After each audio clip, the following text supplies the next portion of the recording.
Hi there, and welcome to Impact, the program that focuses on people and organizations who are making an impact in our community, in our state, and in our country. My name is Kelly, and today we're going to be joined by several different Republican candidates in our primary coming up on May 17th. One quick note, by the way, you might see some of our different candidates in the same setting, in the same chair. They're not running against each other, and they're not running on the same ticket. So we just want to make sure and let everybody know each one of these candidates is running on their own merit in their own race, and we're asking for your support as you listen to each one of them and make your own decisions.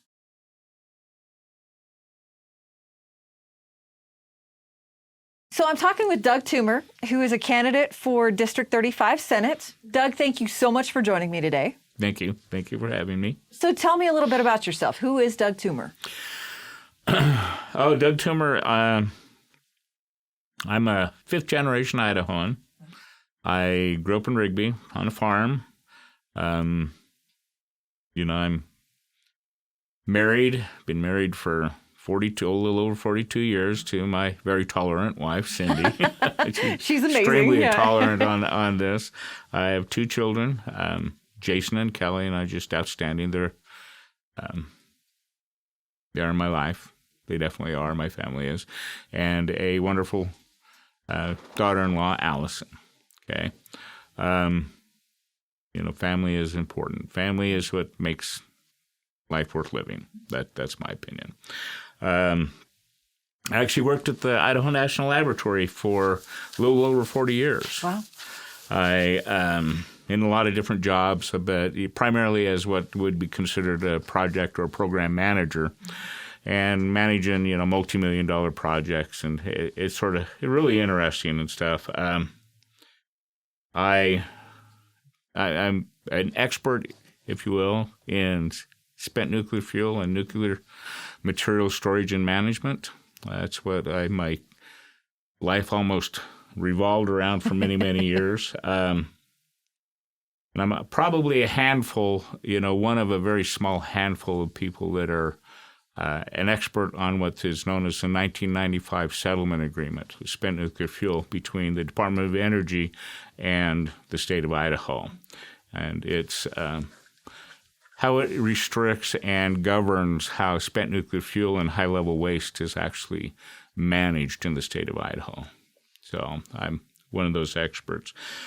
I am well known for my tenacity, and I don't let things go very easy, and my ability to actually solve very complex issues and problems. So I've been known for that.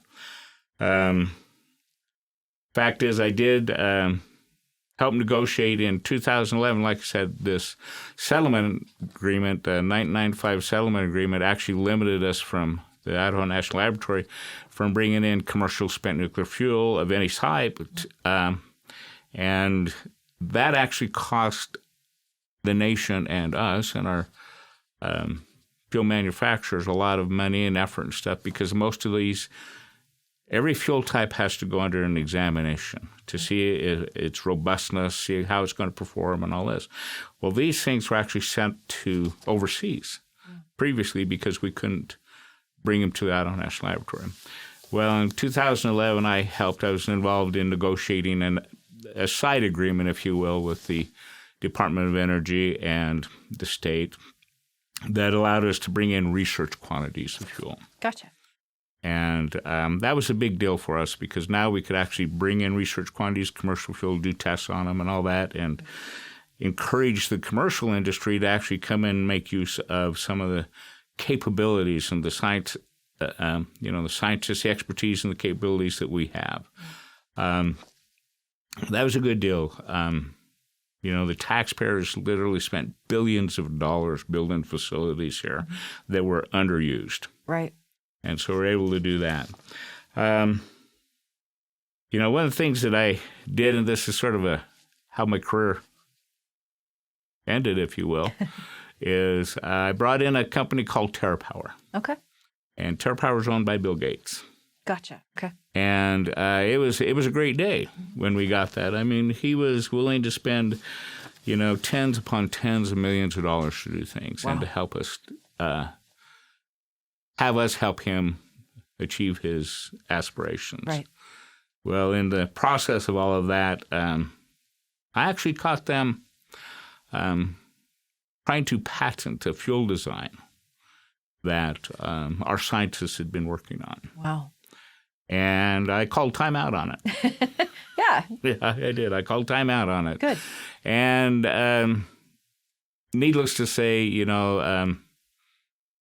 Bill was more important to me. And so I was taken off the project and all that and essentially forced to retire. Wow. So anyway, I do have some litigation going on, but that's enough of that. Mm-hmm. Anyway, after my, people have asked me, have I ever been involved in politics or anything like that before? and the answer is yes. Back in 1995, I helped form an organization called the Idaho Falls Downtown Development Corporation. Wow. And then and that was sort of challenging in itself. I ran for city council in 1997, Idaho Falls City Council, unsuccessfully. And that was my foray into politics up until recently. So, and then about a little over a year ago, I got concerned with what's going on in the nation and the state, and started Stand Up for Idaho, and that's what's brought me here today. Well, and I would challenge the idea that you've never been in politics. A lot of people that have worked with Department of Energy would say that is politics every day. So that is politics. Yes, it is. Politics is a different kind of politics. It's maneuvering through a huge bureaucracy. Yeah. And I'm well versed at doing that.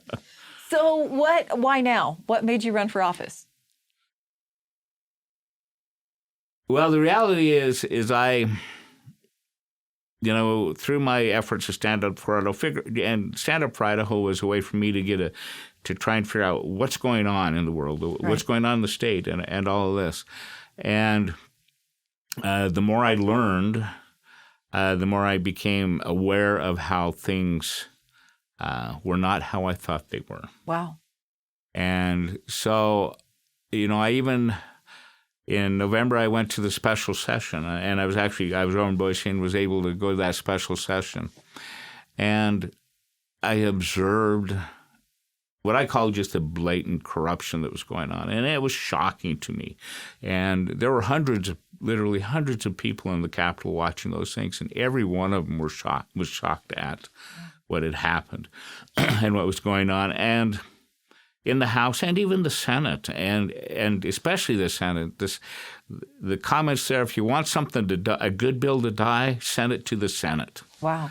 And so, I've got, I keep encouraging the people that I talk to in Stand Up for Idaho, if you're going to, you need to get involved, you need to run, run yourself. And it just came to the point saying, well, I need to either, I need to walk the talk. I guess. Got to lead the way, yeah. And so I decided that the Senate was the place to be. There's nothing happens in the Senate. Oh.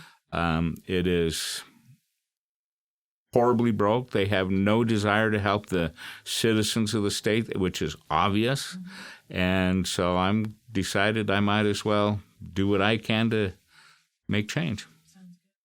So what do you want to do? What would be the job description you would give yourself? Well, the thing that I know is that I can't do it myself. Right. But I will be a voice for the citizens. Okay. And I will stand up and I will make it known who's who and who's doing what, who's not doing what, why things are happening, and all this. This is the one thing that I was surprised at.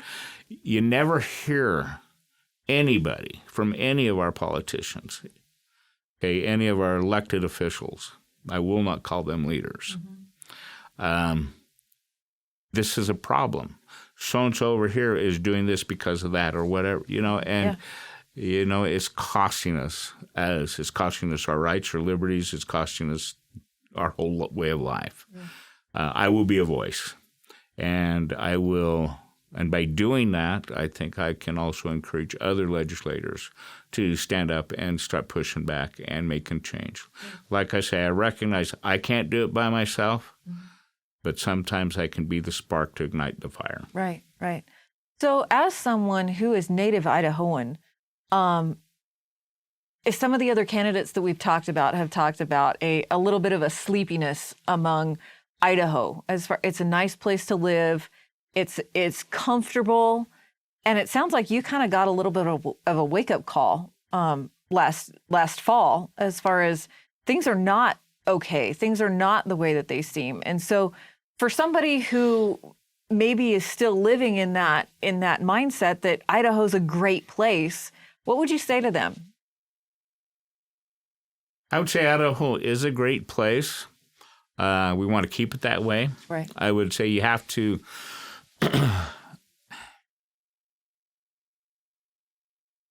you have to step back and take a look at things, though, and look at the broad sense, what is going on. Right. And I tell people this: take a few minutes, set aside your biases, set aside your preconceived notions. Pretty much lay it out on the table and lay all the facts out on the table. Right. Get input from all sources. And let your logical self, because people are smart. They really are inherently smart. Let your logical self let you start making the dots. Ask yourself, why did this happen? Why is that happening, et cetera, et cetera. What really makes sense? And if you can get rid of those preconceived notions and those biases that you already have just for a few minutes, right, and look, you will notice and start connecting the dots, and you will start realizing, well, even though I don't like it and I don't want to admit things are not the way I thought, right, you'll find out that it is. Right. And so people just have to really pay attention to what's happening and think that the first mistake anybody can do is say there's nobody that evil out there. They would never do that. Wow. And just because you won't doesn't mean that somebody else won't. I guarantee there are people out there that will do just what you would not do. Wow. So, that's a profound statement. It's a fact. Yeah. But I think going back to the term elected official versus leader lends some light to that just because someone is an elected official and they might have a big capital R after their name doesn't mean that they are a leader or that they are of good character or anything else. And that's a hard paradigm to shift. It is, but we have to recognize. First off, an elected official is just that, and it doesn't matter where they are. And what does that mean? An elected official, that means we, the people, have elected, we have voted and chosen somebody to represent us. And I don't care whether it's in the House or in the Senate or in the governor they are there to represent us and to do our bidding. That is what our Constitution, all this is about. Okay. Every once in a while, you will find an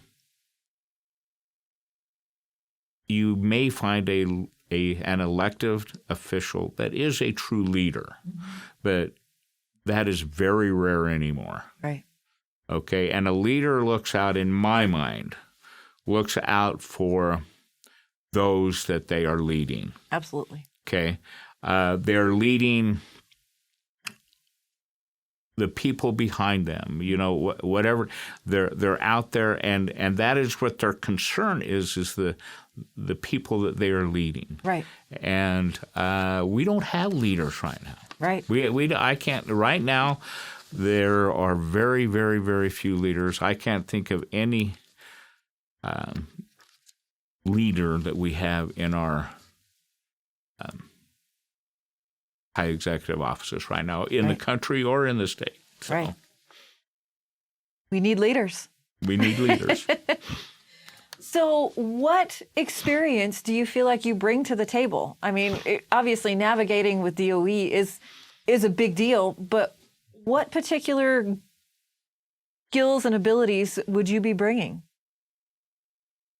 Oh, I'm a citizen of the state. I meet the qualifications to run. I do. You have to be a citizen of the United States, citizen of the state, and citizen of the district that you're in. I meet the qualifications, okay? Yeah. Now, what do I have to offer? Yeah. I have a lot of experience. I have, 40-plus years of experience. I like to am tenacious as can be, and I can solve some really complex problems. I've been known to do that. I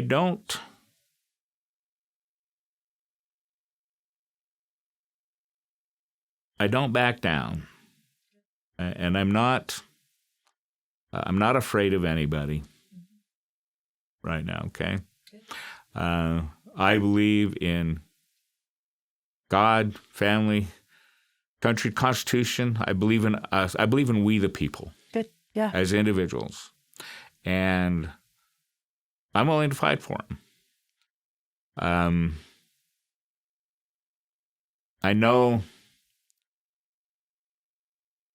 what I have in here and why I'm doing things, right, and what my objectives would be, and they're hard to articulate, but I feel a need to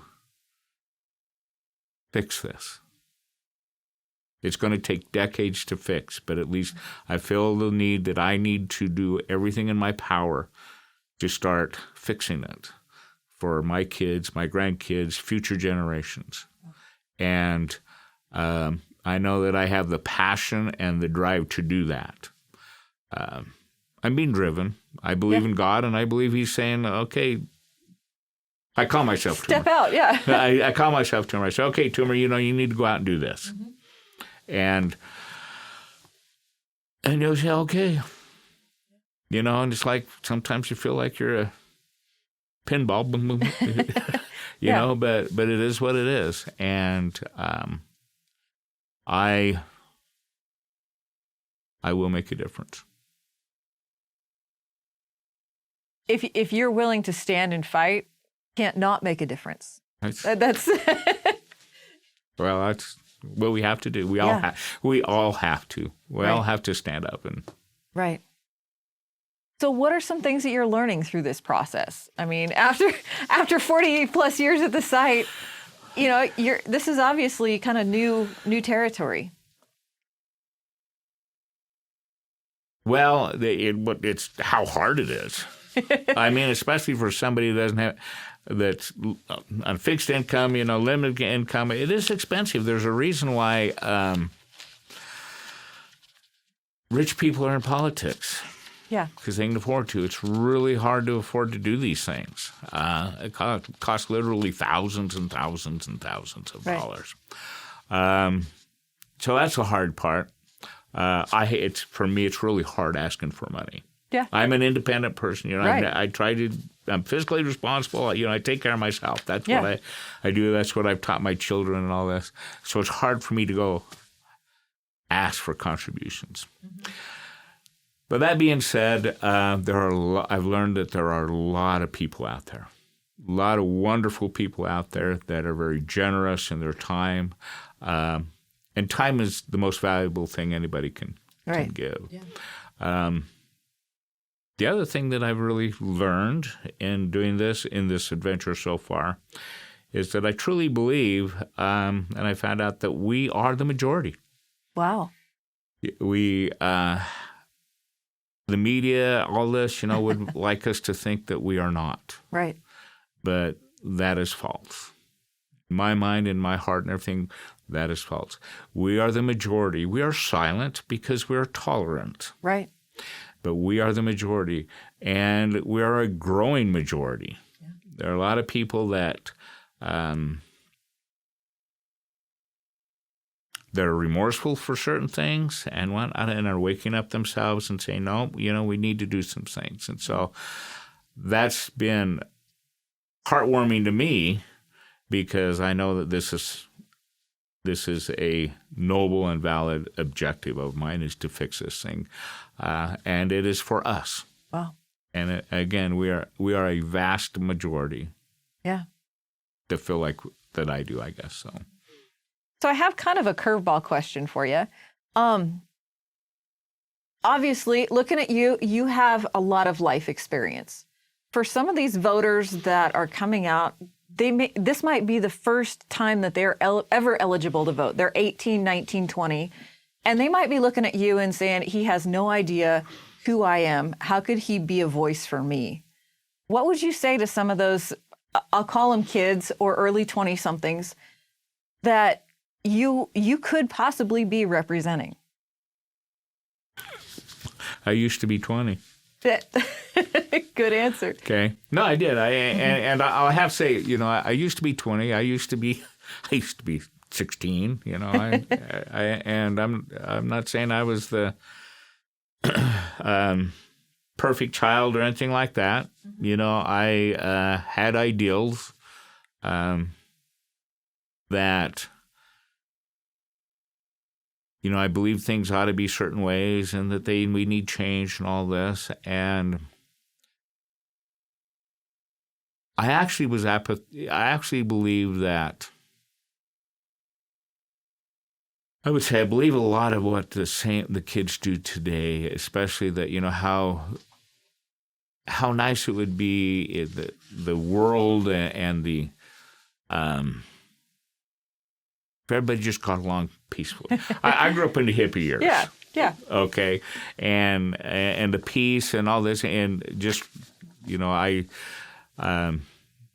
graduated from high school just after the Vietnam War, so I know I was right in the middle of all of that, and I understand all those things, and I had a lot of those ideals myself, and I still do. But then have to recognize what reality is. And this is what experience, I think, gives you. Reality of it is you want all this idealism. And that's good, but on the flip side, there's all this, and I'll just say it, it's evil that is just contrary to that. Yeah. And it is a fight that we do have to battle, but, you know, as time goes on and we have to keep ourselves and stuff, and what does this mean in here? And as you go through life, as you have children, I mean, to me, before I had kids, I was a dual income, no kids. Right. I had the boats, I had this, I had a good job, you know, and my wife was working and all this, and, you know, I had a kid and my son, and my life changed like that. Yeah. Had my daughter a couple of years later, and it changed even further. Right. You learn things. You want to trust people. Right. You want to trust in the good. The problem is that the good, let me say this, the evil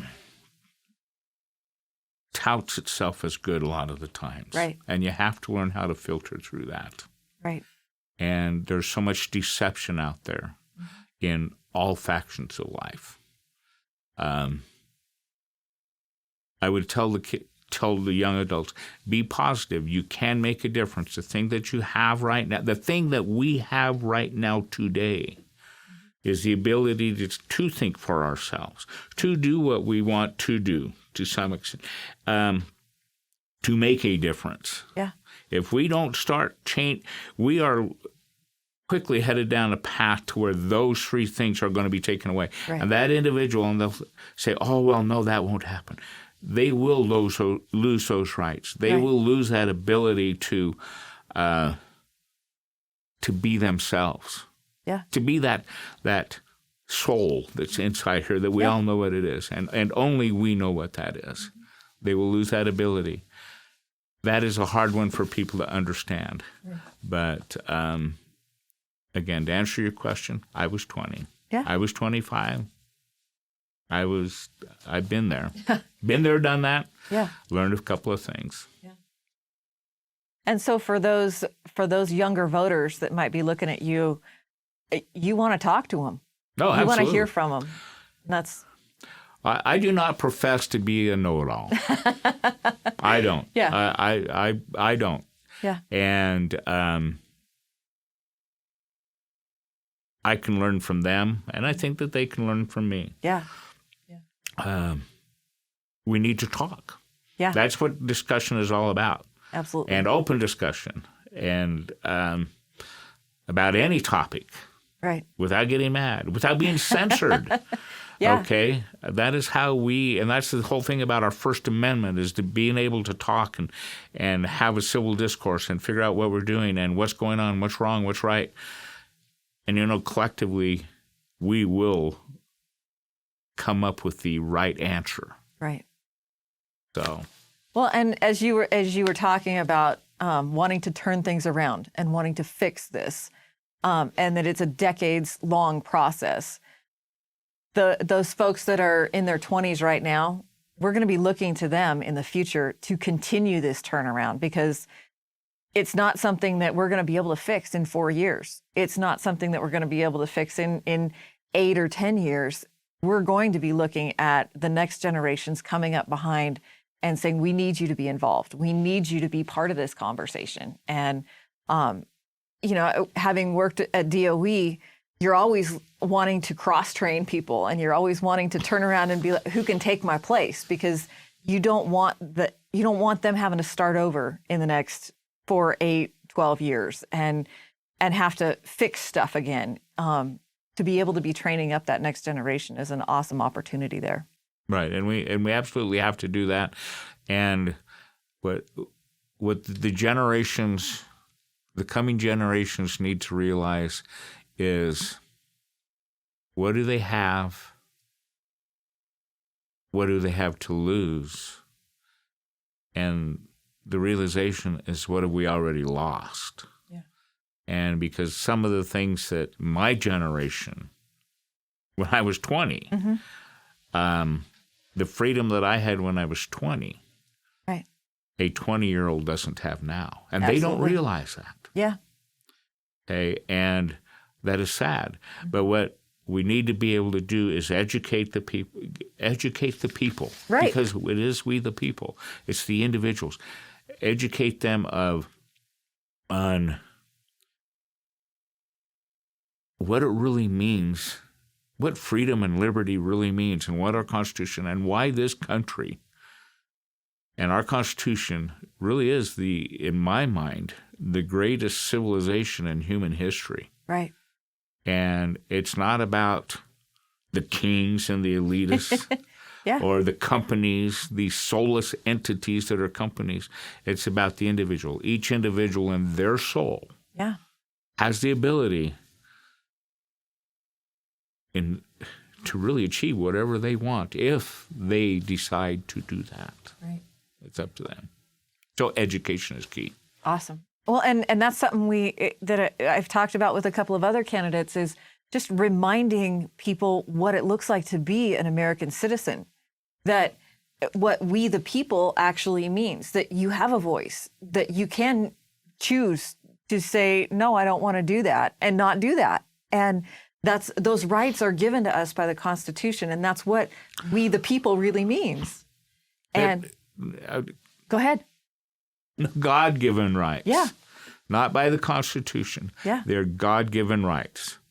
And the Constitution and our government that we're set up is to protect those rights. Yes. It's like they say, they're God-given, unalienable rights. That means we as an individual have certain rights, choices, decisions. Right. Those are mine. Yeah. They are not. I do not derive them from you or any government official. Yeah. Okay. And so, Constitution, our form of government that we have, is there to protect those rights, protect those individuals, right, and stuff within a certain framework. So, sorry about that. No, you're good. No, I think it's good to be reminded of those things, though. So many times we get just used to falling in line and obeying what we're told, and we don't even think. We don't think to think, basically, that we could have a choice in the matter, and that God has called us to, number one, ask Him what He thinks about things, but number two, just use the space between our ears to say, well, do I really have to wear a mask? No, you don't. And that's your choice.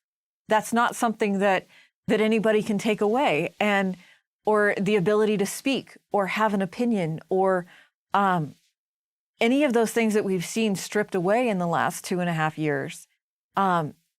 It's kind of been cool to see people starting to wake up and say, wait a minute, I'm part of we the people. And what does that mean?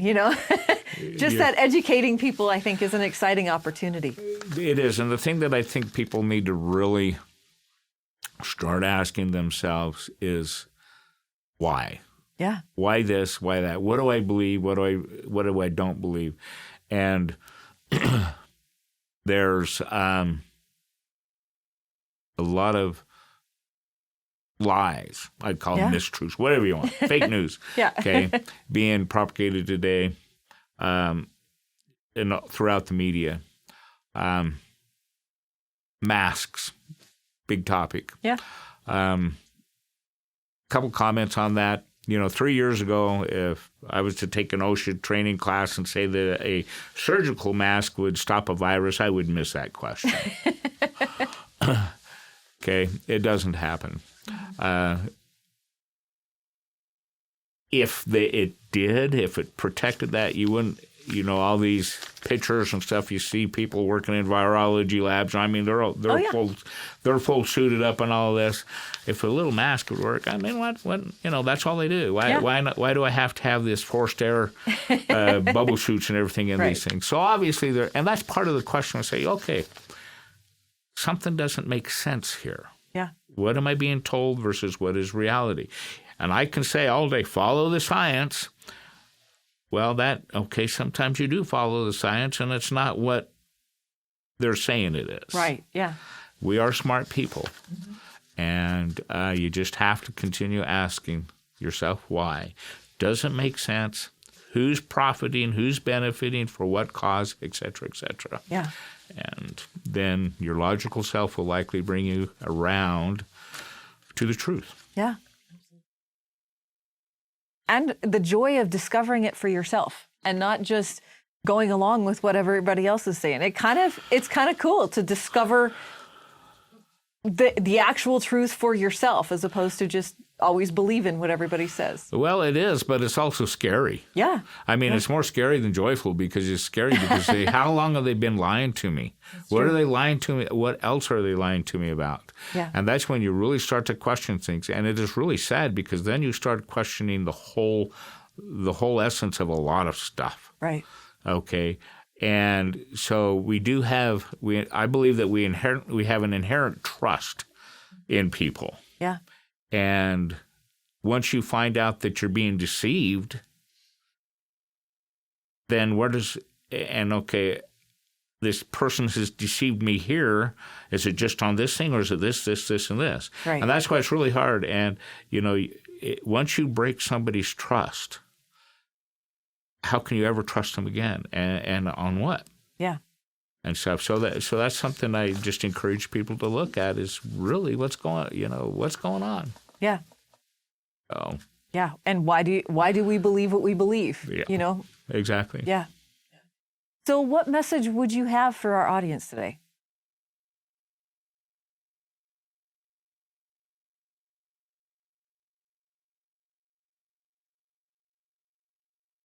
Whether you believe it, whether you want to believe it or not, our state, our country, everything that we love is under attack. Okay? I don't want to believe it. Right. Okay? But it is. And that's a fact. Right. Okay? And we need to do something about it, or we're going to lose it all. And our children, our grandchildren, next generations will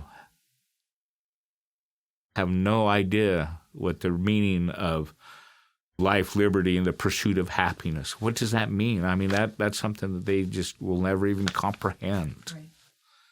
And so my message to people is we do need to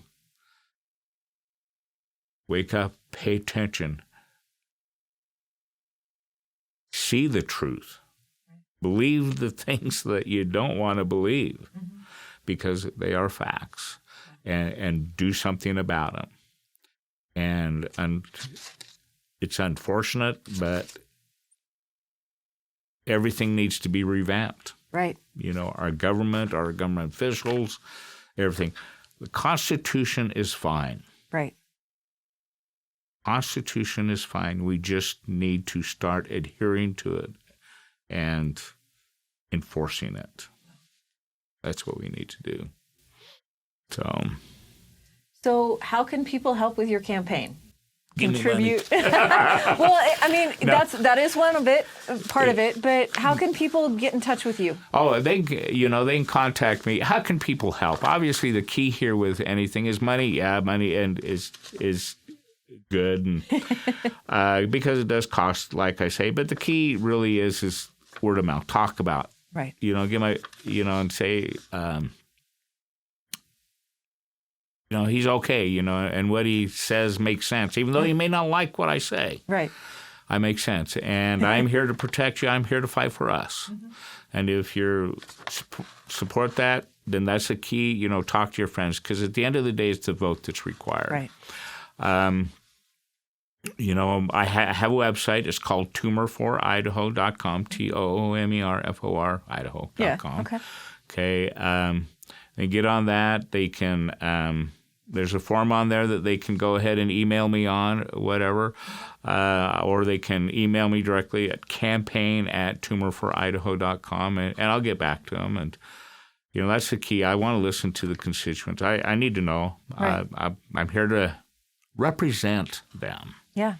Okay, and help restore our country and our state. And like I say, the state, my country's going to be really hard, and I'm really disappointed in the state. Yeah. In the state, but we have to stay local, start local. And on that point, go even closer to home. Run for your city councils. Run for your county commissioners. Everything makes a difference. Run for sheriff, all of that. Right. Our elected officials from all elected officials Right. are important. Yeah. So they need to run for office themselves.